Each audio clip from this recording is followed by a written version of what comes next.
Hello? Thomas looked around again. He couldn't see anyone.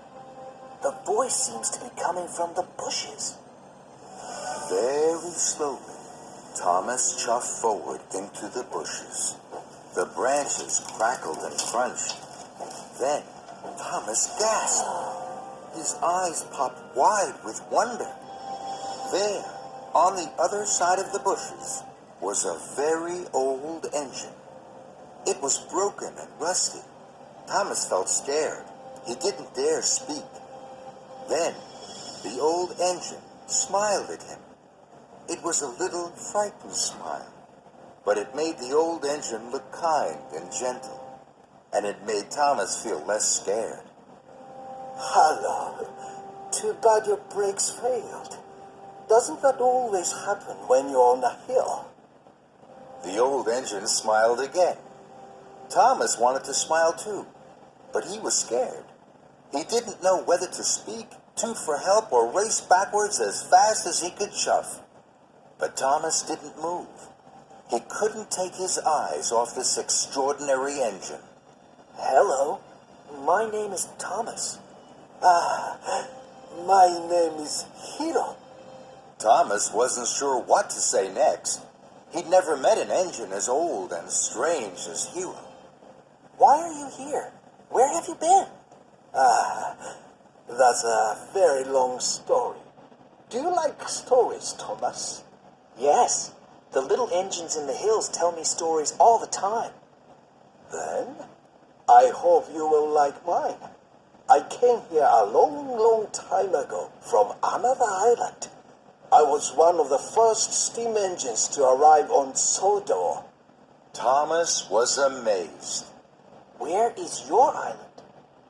My island is a long, long way away.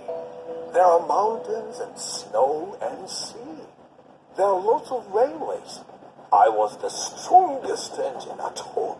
I was called Master of the Railway. How did you get to Sodor? I came in a very big ship. The journey lasted many days and we sailed many seas. When I arrived at the docks, it didn't look at all like home. What was Sodor like then? It was very quiet. I was the only engine on Sodor. They called me Master of the Railway here too. I was very happy. What happened? I started to break down. The mechanics didn't have parts for me. So I was put in a siding. I had to wait for parts for my island. I waited and waited.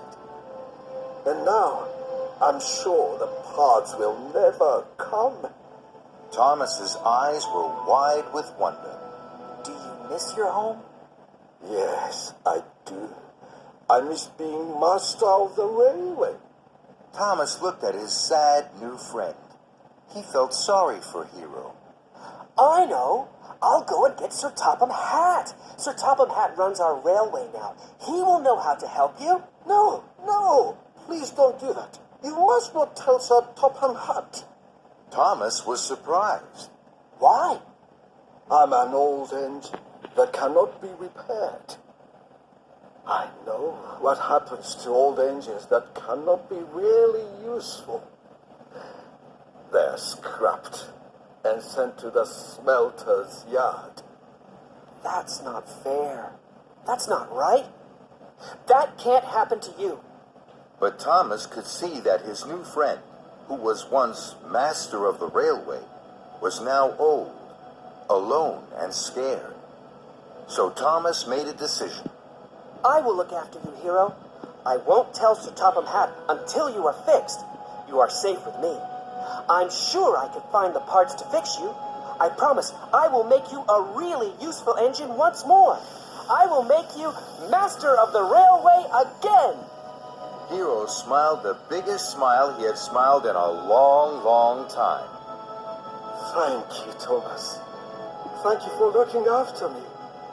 Thomas puffed with pride. Later that morning, Thomas was at the Sodor Steamworks. He was having his brakes fixed. Thomas liked the steamworks. There was hustle and bustle, sparks and spatters. It was lively and friendly. And there was Victor. Thomas liked Victor. Thomas, tell me, my friend, what were you doing there in the middle of nowhere, pulling 7 loaded flatbeds? Are you crazy? Next time Spencer tells you to do something silly, do me a favor, will you? Say no. Okay, Victor. Thomas had almost forgotten about the contest with Spencer. His boiler was bubbling with excitement over Hero. He wanted to tell Victor, but he knew he couldn't. Other engines might hear, and then someone might tell Sir Topham Hatt. So there you are, Thomas. Broken down, I see. 7 flatbeds must have been just too heavy for you. Good morning, Spencer. Well done. Spencer was amazed. He wasn't expecting Thomas to be cheery. What did you say? I said good morning and well done. Do you have a job to do, Spencer? Or are you just going to stand here gossiping? You're taking up a lot of track. Spencer was shocked.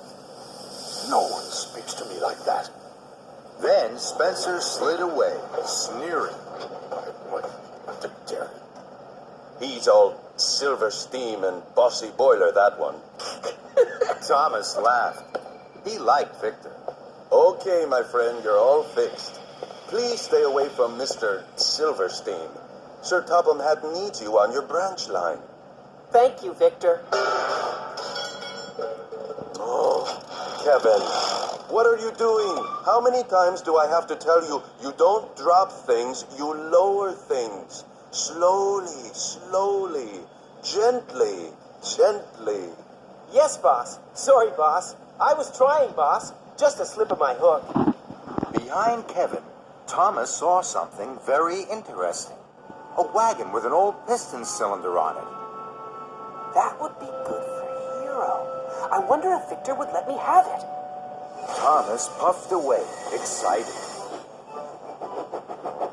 That afternoon, Thomas was busy on his branch line. He wanted to finish his jobs as fast as he could puff. Tell me all about the contest, Thomas. I'm sorry, Percy. I can't stop. I've so much to do. I'll tell you all about it later. Percy was disappointed. Bye then, Thomas. Later, Thomas puffed back to the Sodor Steamworks. He was pleased to see it was very quiet. What's going to happen to that old cylinder, Victor? That heap of old trash, it's just taking up space. Shall I take it away for you? Aren't you too busy, my friend? No, I can take it easily. Would you like a helping hook? No, thank you, Kevin. So, Thomas was coupled up to the flatbed, and he chuffed cheerfully along towards the track that led to Hero. Then, he heard the clatter of wheels and pounding pistons of a big engine behind him. It's Spencer. I don't want him to see me. He'll wonder what I'm doing with this old cylinder. Thomas puffed and puffed as fast as he could towards the siding. His boiler bubbled as he slowed to a stop. Tall trees hid Thomas from the main line. Spencer's rattle and roar came closer and closer as he rolled by. Then Spencer stopped and reversed. He was on the other side of the trees to Thomas. Thomas hardly dared puff.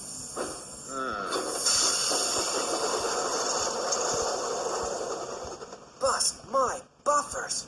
That was close. Hero was very happy to see Thomas. Thomas's engineer and his assistant unloaded the old cylinder.